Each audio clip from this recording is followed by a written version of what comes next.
तर नमस्कार शेतकरी मित्रांनो, आजच्या या व्हिडिओमध्ये तुम्हाला सांगणार आहे बिटल शेळी पालन खरंच फायदेशीर आहे का किंवा गावरान शेळी पालन खरंच फायदेशीर आहे का ते तुम्हाला आज आपण या व्हिडिओमध्ये सांगणार आहे। या दोन्ही शेळी पालनापैकी कोणतं शेळी पालन आपल्यासाठी आजच्या ह्या काळामध्ये फायदेशीर ठरू शकते ते तुम्हाला आज आपण या व्हिडिओमध्ये सविस्तर माहिती सांगणार आहे। तर शेवटपर्यंत व्हिडिओ नक्कीच बघा, पूर्णतः मोकळी चर्चा होणार आहे। सुरुवात जर बघण्यात झाला मित्रांनो, भरपूर असे तरुण मित्र, शेतकरी मित्र शेळी पालन या व्यवसायामध्ये काम करतायत। कोणी गावरान उस्मानाबादीमध्ये काम करतंय, तर अर्धबंदिस्तमध्ये काम करतात, कोणी गावरान उस्मानाबादीमध्ये, तर कोणी फिरस्तीमध्ये, तर कोणी अर्धबंदिस्तमध्ये। तर तशाच पद्धतीने काही मित्र बिटलमध्ये काम करतात, कोणी सोजतमध्ये काम करतंय, शिरोईमध्ये, तोतापुरी असेल, वेगवेगळ्या जाती आहेत, आफ्रिकन बोर असेल, तर वेगवेगळ्या जाती आहेत मित्रांनो शेळ्यामध्ये। तर एक तशा पद्धतीने आपले काही मित्र काम करत असतात। तर तशाच पद्धतीने आमच्या एका मित्राने शेळी पालनाला नवीन सुरुवात केली।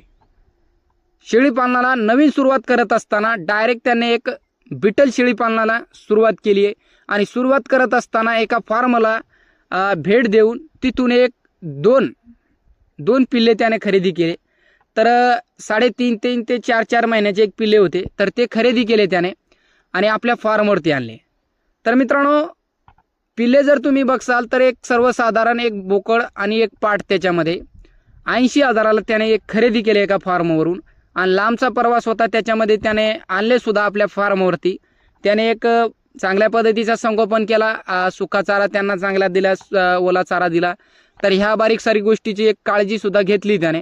आणि सुरुवात म्हणजे त्याला अनुभव कमी होता या क्षेत्रामध्ये आणि याच्या अगोदर त्याने काही शेळ्या गिळ्या सांभाळलेल्या नव्हत्या। तर एक उन्हामध्ये काय झालं मित्रांनो, तर एक 4-5 दिवसाची गोष्ट आहे। तर ह्या उन्हाच्या एक टेम्परेचरमध्ये ते जो आपला पत्राचा शेड आहे, तर त्या पत्राच्या शेडामध्ये जे एक उन्हामुळे एक शेळ्यांच्या अंगी सुद्धा गरमाट असते आणि वरून जे एक एवढं टेम्परेचर होता, तर ते पत्रसुद्धा गरम व्हायचे आणि खालून एक कोबा होता आणि कोबा सुद्धा गरम व्हायचा आणि त्या पत्रासुद्धा गरम व्हायचा। त्या कारणामुळे काय झालं, जो एक आपल्या मित्रांचा ब्रीडर आहे बोकड, तो दगावला। तर दगावला कशा पद्धतीने बघा, एक संडास लागली त्याला या उन्हामुळे आणि दोन्ही पाठ बोकड जे होते दोघाला सुद्धा संडास लागली। तर खाण्यापिण्यात काय बदल झाला, तर मला वाटतं एक उन्हामुळे तर हे संडास त्यांना लागली असेल। तर उन्हामुळे एक ते स्वतः त्याने रिकवर करण्याचा एक प्रयत्न केला। एक नॅचरल गोष्टी आपल्या इकडे तिकडे हे झाडपाला पाजा ते तर त्याच्यामुळे ते थोडंसं एक जास्तच गळाटून गेले ते पिले आणि नंतर त्याने एक डॉक्टरला बोलावलं। तर डॉक्टरने एक इंजेक्शन दिले, एक चांगल्या पद्धतीचं ट्रीटमेंट केलं त्याने। 2-3 हजाराचा त्याचं सुद्धा बिल झाला, तरी सुद्धा तो बोकड वाचला नाही, ते दगावलाच। तर मित्रांनो, किमान त्याचा एक 40 ते 45 हजाराचा त्याचे एक नुकसान झाली आहे। तर अशा पद्धतीचे आपले कोणत्याही मित्राची नुकसान होऊ नये त्याच्यामुळे आपण आज हा व्हिडिओ बनवला। तर बघा, जर तुम्हाला त्या क्षेत्रामधला अनुभव असेल तरच कोणत्याही क्षेत्रामध्ये माणसाने उतरलं पाहिजे।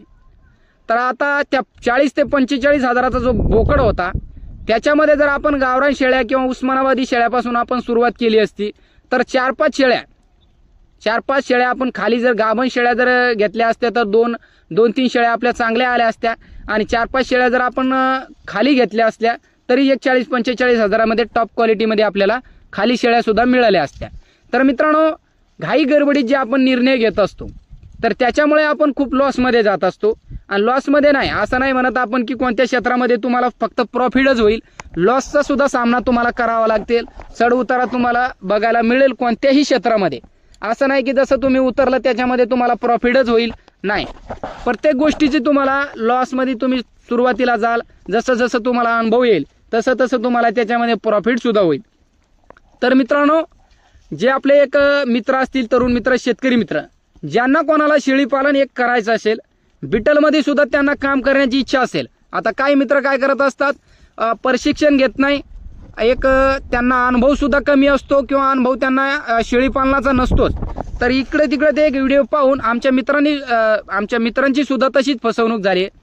व्हिडिओ त्याने पाहिला आणि लगेच त्याने एक फार्मला व्हिजिट दिली आणि तिथून लगेच बोकड आणि पाट ते घेऊनच आले। तर मित्रांनो, घाई गडबडीत तुम्ही लॉसमध्येच जाताय कोणत्याही क्षेत्रामध्ये। जेवढं विचार करून तुम्ही पाऊल टाकसाल तेवढं तुम्हाला तिथे एक फायदा आहे।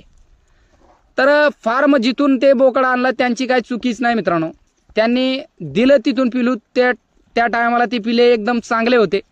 आणि इथं आल्याच्या नंतर आपल्या मित्राजवळ त्यांची एक थोडीशी कंडिशन खराब झाली आणि त्याच्यामध्ये आपला तो एक ब्रीडर त्यांचा एक दगावला.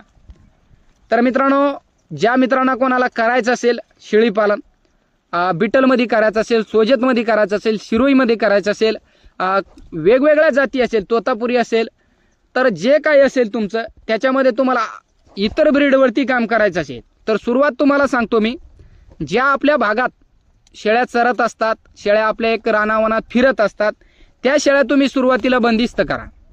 तुमच्या फार्मवरती त्या शेळ्या तुम्ही जास्त नाही तर एक 2-4 शेळ्या किंवा 4-5 शेळ्यापासून तुम्ही सुरुवात करा. आणि ज्या आपल्या भागात शेळ्या असतात, गावरान असेल, उस्मानाबादी असेल, तर त्या शेळ्यामध्ये आपण काम करा सुरुवातीला. आणि त्याच्यामध्ये जर आपल्याला अनुभव आला की बाबा आपल्याजवळ हे शेळ्या आपण बिमार पडू देत नाही किंवा यांची पिलांची आपल्याजवळ मरतणूक होत नाही, यांच्या संगोपन आपण चांगल्या पद्धतीने करू शकतो, तर त्या टायमाला तुम्ही कोणत्याही क्षेत्रामध्ये उतरा. तर जसं तुम्ही गावरान शेळ्याचं एक संगोपन करसाल, गावरान तर कोणत्या आजाराला लवकर बळी पडत नाही, तशीच उस्मानाबादी शेळीसुद्धा. तर मित्रांनो, ह्या दोन्ही शेळ्या अशा आहेत, तर जे आपलं नवीन तरुण मित्र असेल, शेतकरी मित्र असेल, तर त्याला ह्या शेळ्या कधीच निराश करत नाही. जसे तुम्ही उतरसाल याच्यामध्ये तसं तुम्हाला प्रॉफिट होईल. जास्तीत जास्त शेळ्या आपल्याला आजाराला बळी पडत नाही या, आणि आजाराला बळी पडल्या तरी स्वतःहून ते रिकवर होत असतात. काही वेळेस थोडाफार तुम्हाला डॉक्टरचा खर्च येतो याच्यामध्ये, पण बिटलमध्ये जेवढा खर्च येतोय तेवढा येत नाही. तर असं नाही म्हणत आपण की बिटल क्षेत्रामध्ये तुम्ही कामच करू नका.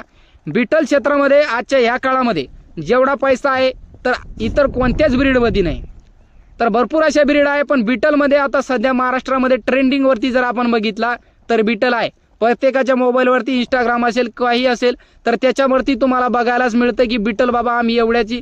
तर आपण सुद्धा एक व्हिडिओ बघितला, त्याच्यामध्ये आपल्याला बघायला मिळालं की एक मेल जो एक बोकड आहे, 2 महिन्याचा बोकड, तो 80,000ला एका माणसाने घेतलं. तर मित्रांनो, 80,000ला जर तुम्ही एक बोकड विकताय तर तो एक लहान उत्पन्न नाही बिटल शेळी पालनामधला. तर उत्पन्न आपण घेतोय, पण त्याच्यासाठी तुम्हाला क्वालिटीचे प्राणी ठेवणं खूप गरजेचं आहे. आणि त्याच्यानंतर त्यांच्या अंगावरती सुद्धा चकाकी ठेवणं खूप गरजेचं आहे. तर संपूर्ण गोष्टीची तुम्हाला काळजी घ्यावी लागते. जसं तुम्ही घाई गडबडीत या व्यवसायामध्ये उतरसाल, आता काही मित्र पैशाच्या जोरावरती काय करत असतात, 8-10 बिटल घेतात, 4-5 लाख रुपये त्याच्यामध्ये खर्च करतात आणि शेडवरती सुद्धा खर्च करतात. आता काही मित्र जे एक व्यवसाय करतात, बिटलच्या अगोदर कोणी गावरांमध्ये काम करतंय, तर गावरांमध्ये काम करत असताना त्या मित्राने जर बिटल शेळी पालनामध्ये थोडंसं काम केलं किंवा बिटल त्यांनी खरेदी केलं, तर त्यांच्याजवळ ते बिटल जास्तीत जास्त दगावणार नाही किंवा आजारी सुद्धा ते मित्र त्यांना पडू देत नाही. तर का, तर त्यांचा अनुभव असतो की गावरान शेळी जर आपली आजारी पडली असेल तर त्याला जसं रिकवर केलं तर ते सुद्धा आपण रिकवर करू शकतो. तर उन्हात कशा पद्धतीने शेळ्यांची काळजी घ्यायची ते सुद्धा त्यांना माहीत असते. त्या कारणामुळे ते जास्तीत जास्त आपल्या शेळ्या आजारी पडू देत नाही. तर जर तुम्हाला 12 महिने जर तुम्ही गावरान शेळ्यामध्ये काम केलं असेल तरी सुद्धा तुम्ही बिटल जास्त न आणता 2 बिटल आपण आणल्या तरी त्याच्यापासून आपण सुरुवात करू शकतो.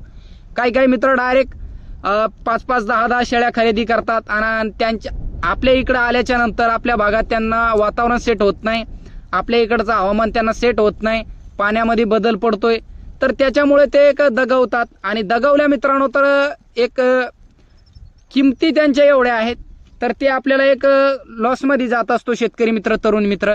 तर त्या कारणामुळे पहिला आपण अनुभव घ्या. आणि बिटलमध्ये जर तुम्हाला सुरुवातीपासून काम करायचं असेल तर 100% तुम्ही प्रशिक्षण घ्या. वेगवेगळ्या फार्मला तुम्ही व्हिजिट करा, तिथे जाऊन तुम्ही बघा ते कशा पद्धतीने संगोपन करतायत. तर आता काही मित्र जे बिटलमध्ये काम करतायत तर त्यांना पूर्णतः अनुभव असतोय, त्या कारणामुळे ते एक ह्या क्षेत्रामध्ये चांगल्या पद्धतीचा पैसा कमवतात.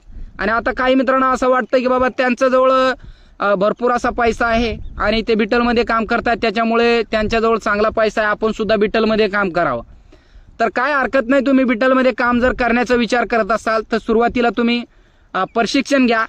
आणि आपण गावरान शेळ्या जे असतील आपल्या भागामध्ये जे एक रानावनात सरत असतील त्या शेळ्यावरती सुरुवातीला तुम्ही काम करा. त्या शेळ्या बंदिस्त करून बघा. जर तुमच्याकडून त्या शेळ्या बंदिस्त झाल्या आणि तुम्ही त्याच्यामधून थोडंफार उत्पन्न घेताय, त्यांची पिलांची तुमच्याजवळ मरतणूक होत नाही, तर पूर्णतः तुम्ही 12 महिने जर याच्यामध्ये काम केला तर तुम्ही बिटलमध्ये उतरा, काहीच हरकत नाही.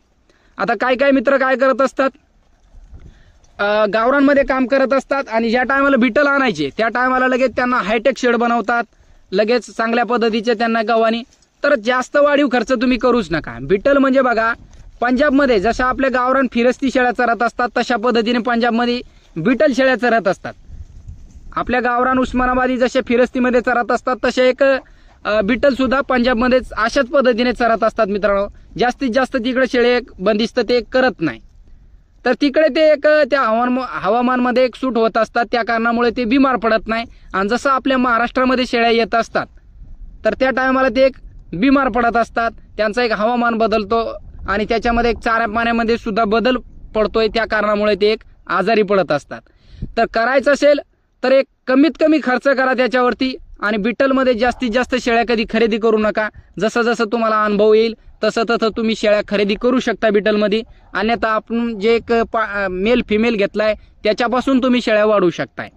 तर आपल्या मित्राची जशी फसवणूक झाली तशी एक कोणत्याच मित्राची फसवणूक होऊ नये, त्या कारणामुळे आपण आज हा व्हिडिओ बनवला आहे मित्रांनो.